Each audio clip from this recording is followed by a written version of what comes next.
नमस्कार दोस्तों। आज फिर से स्वागत है नए वीडियो में। आज का वीडियो भी एक सत्य घटना पर आधारित है। तो चलिए शुरू करते हैं। कोई है जो रोज भटकता है गया के इस कब्रिस्तान में अपनी ख्वाहिशों के साथ, हाथ में छड़ी और सिर पर हैट।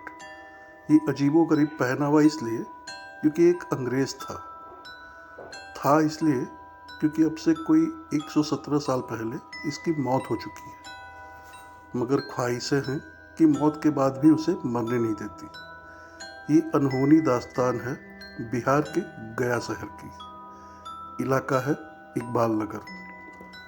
और अपनी छोटी सी ख्वाहिश लिए जो रूह अक्सर लोगों से दो चार होती है, उसका नाम हुआ करता था ओवेन टॉम्किंसन, एक अंग्रेज अफसर जिसकी मौत हुई सन 1906 में।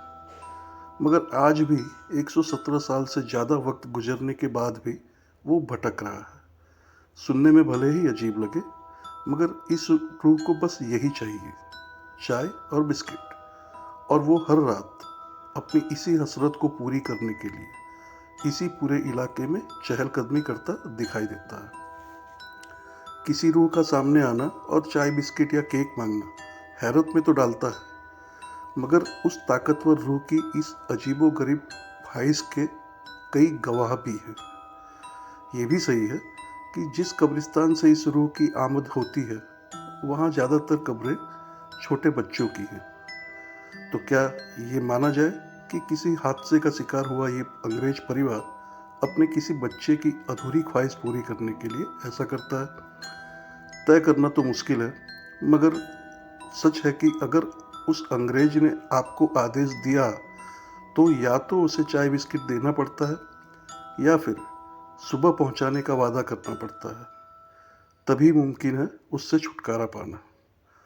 ओवन टॉम्किंसन की रूह की इस अनोखी ख्वाहिश से लोग खौफजदा तो है, मगर जिंदगी थम गई हो ऐसा भी नहीं है, क्योंकि इस छोटी सी ख्वाहिश को पूरा करना किसी के लिए भी मुमकिन हो जाता है। ऐसा भी हुआ है कि इस रूह को अपनी हदों में महदूद रखने की कई कोशिशें भी की गई, मगर ये रूह कुछ अरसे बाद फिर से दिखाई देने लगी, अपनी उसी ख्वाहिश के साथ, चाय और बिस्किट। आखिर वो रूह ऐसा क्यों करती है? क्या है कहानी इसके पीछे? ये एक ऐसा सवाल है जो पिछली एक सदी से इस पूरे इलाके में उस रूह के मानिंद अपने जवाब की तलाश में भटक रहा है। कौन था टॉम्किंसन, जिसे अपनी मौत के 100 साल गुजर जाने के बाद भी अपनी कब्र में भी चैन नहीं है? वो क्यों राहगीरों से चाय, केक और बिस्किट जैसी अजीबोगरीब फरमाइश करता है? ये कोई नहीं जानता। इतिहास सिर्फ इतना बताता है कि वो एक ब्रिटिश सैनिक था और यहीं पे तैनात था। बात 1906 की है, जब यहाँ एकाएक हैजा फैला और 47 साल का ओवेन 19 सितंबर 1906 में उसकी चपेट में आ गया और उसे यहीं पे कब्र नसीब हुई। वक्त बीता, ब्रिटिश राज बीता, मगर उस राज का ये सिपाही आज भी यहाँ घूमता है, अपनी अनोखी चाहत के साथ। इकबाल नगर के लोग बताते हैं कि कुछ साल पहले तक तो ओवेन की रूह अक्सर रात के सन्नाटे में रास्ता रोककर खड़ी हो जाती थी, और छोड़ती भी तभी थी जब उसे चाय और बिस्किट का नजराना पेश कर दिया जाता।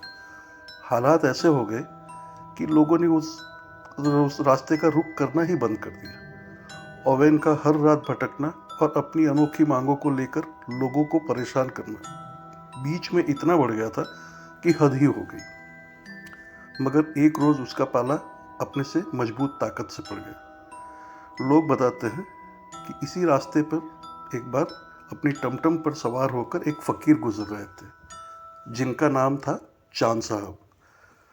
अपनी आदत से लाचार ओवेन ने उनका भी रास्ता रोक लिया और अपनी वही पुरानी ख्वाहिश दोहराई, चाय और बिस्किट।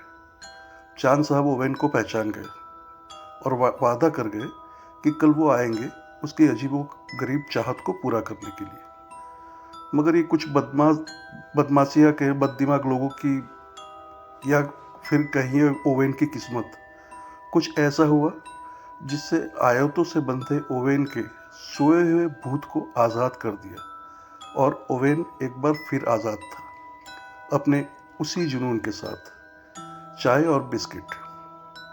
छड़े निकाले जाने के बाद ओवेन आज़ाद तो जरूर हो गया, मगर इसे उस फकीर की ताकत कहिए कि उसकी हरकतों पर कुछ लगाम जरूर लग गई। मगर गाहे बगाहे वो फिर भी अचानक प्रकट होता और लोग उसकी चाहत को न चाहते हुए भी पूरा करते रहे। इस पूरे वाक्य में हैरानी की बात यह है कि भले ही लोग उससे डरे, मगर उससे नफरत करने वाला यहाँ पर कोई नहीं मिलता। अजीब देश है ये भारत भी। लंबे अरसे तक साथ रहने वालों इंसानों को तो अपना ही लेता है, रूहों को भी नफरत की नज़र से नहीं देखता। हर कोई कहता है कि वो रूह बस चाय और बिस्किट ही तो मांगती है, किसी का नुकसान तो नहीं करती। गया के इकबाल नगर का ये कब्रिस्तान दरअसल इतना है अनूठा है कि यहाँ पे कदम रखते ही कुछ अलग सा एहसास होता है। बात की जाए यहाँ के कब्रों की, उसके ऊपर की गई नक्काशियों की, या फिर कब्रों की वास्तुशिल्प की, देश में ऐसा कोई दूसरा कब्रिस्तान नहीं होगा जिसकी कब्र का ऊपरी हिस्सा पत्थर से बने होने के बावजूद किसी छतरी की तरह घूमता है और अजीब सी आवाज़ निकालता है। हालांकि इन सब अचरजों के बीच इकबाल नगर की जिंदगी ओवेन की रूह के साथ जीना सीख चुकी है। वो लोग जो ओवेन की रूह से बाकायदा मिल चुके हैं, उनमें से कई अब भी उसी राह से गुजरते हैं।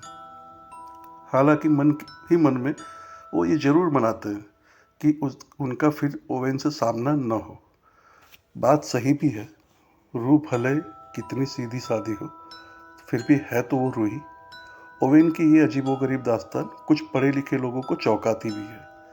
वो नहीं मानते कि ऐसी कोई रूह है, और उनकी इस दलील का आधार है ओवेन से जुड़ी हुई वो अनोखी ख्वाहिश, जिसमें वो कहता है कि मुझे चाय और बिस्किट दो। मगर ऐसे लोगों के साथ ही कुछ और ऐसे भी लोग हैं जिन्होंने ओवेन की रूह को देखा है। इकबाल नगर में एक जमात ऐसी भी है जो ओवेन की रूह से कभी मिली तो नहीं, मगर उसके वजूद पर कोई शक भी नहीं। मगर ये सब कुछ जानने के बावजूद तमाम लोग ओवेन की रूह और उसकी ख्वाहिश को लंबे अरसे से यकीन का जामा पहनाते आए हैं। और इससे पहले कि ओवेन उनसे कोई फरमाइश करे, वो खुद ही इस कब्र पर हाजिर हो जाते हैं, साथ लेकर जाते हैं चाय, बिस्किट या केक। तो ये थी वीडियो